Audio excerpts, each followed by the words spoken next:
মা কি গো, এই গাছটাতে কবে পেয়ারা উঠবে? এই তো এসছে, তুই দেখ পেয়ারা ধরেছে। বাহ, দুটো এসছে কড়া। সেই সব ছাড়ো, তুমি বলো আজকে মেনুতে কি আছে? আজকে মেনুতে ভাবছি কি ওই একটু ডিম পোলাও করব। ডিম পোলাও? হ্যাঁ নতুন রেসিপি? হ্যাঁ, কোনোদিন ট্রাই করিনি, আজকে ভাবছি একটু ট্রাই করি, দেখি কেমন হয়। বাহ। পোলাও বানানোর জন্য যে উপকরণগুলো লাগছে, প্রথমে লাগছে গোবিন্দভোগ চাল।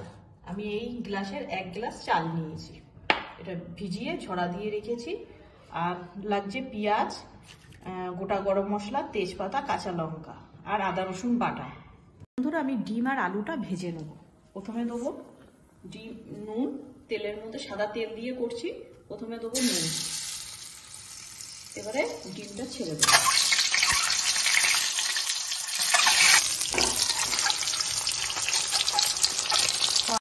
বন্ধুরা, আলুটা এবার আমি ভেজে নিই, পেঁয়াজটা ভেজে নেবো, বেরেস্তা করে নেবো।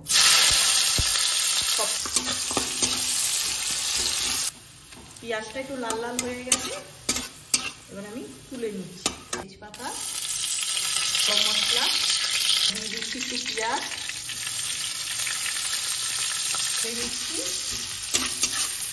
দিয়ে দিচ্ছি। এখানে আদা রসুন পেঁয়াজ কাঁচা লঙ্কা একসাথে বাটা আছে, 1 চামচ, 2 চামচের মতো দিয়ে দিচ্ছি মশলাটা।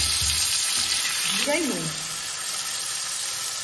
বন্ধুরা, এই মশলাটা কষে গেছে, চারদিক দিয়ে তেল ছেড়ে দিয়েছে। এবার আমি ডিম আর আলুটা এবার দিয়ে দিচ্ছি। মরিচ গুঁড়ো, গরম মশলার গুঁড়ো,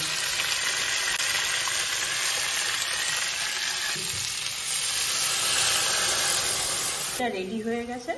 এটা এবার আমি ঢেলে নিচ্ছি।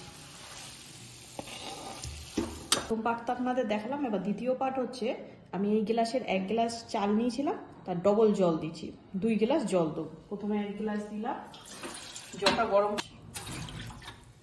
দিয়ে দিচ্ছি ঘি। কড়াইটা গরম হয়ে গেছে, কেউ সাদা তেলও করতে। তেজপাতা আর গোটা গরম মশলা ফোড়নে দিয়ে দিচ্ছি। ভিজিয়ে ঝরা দিয়ে রেখেছিলাম, শুকিয়ে গেছে, এবার চালটা দিয়ে দিচ্ছি।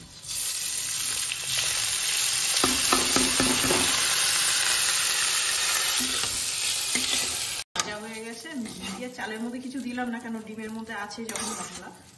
এবারে আমি গরম জলটা দিয়ে দেবো।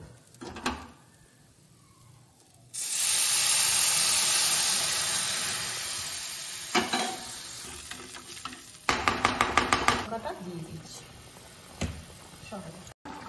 জলটা ফুটে উঠেছে। এবারে আমি সিম করে, এবারে নিবু আছে ঢাকা দিয়ে দেবো। এবারে সিমে হবে, নিবু আছে পোলাওটা তৈরি হবে। ঢাকনাটা খুলে কি পরিস্থিতি, জলটা টেনে গেছে। এইবারে আমি এই ডিম আর আলুটা গ্রেভিটা এটার মধ্যে দিয়ে দিচ্ছি, দিয়ে নাড়িয়ে ঢেকে দেবো।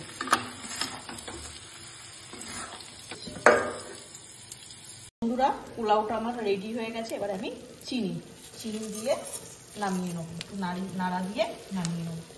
এই দেখুন বন্ধুরা, আমার ডিম আলুর পোলাওটা রেডি হয়ে গেছে, আর বেরেস্তাটা আমি ওপর দিয়ে ছড়িয়ে দিয়েছি। যদি আপনাদের এই রেসিপিটি ভালো লেগে থাকে, অতি অবশ্যই আপনারা লাইক, কমেন্ট, সাবস্ক্রাইব করে আমার পাশে থাকবেন। আবার দেখা হবে আগামী পর্বে।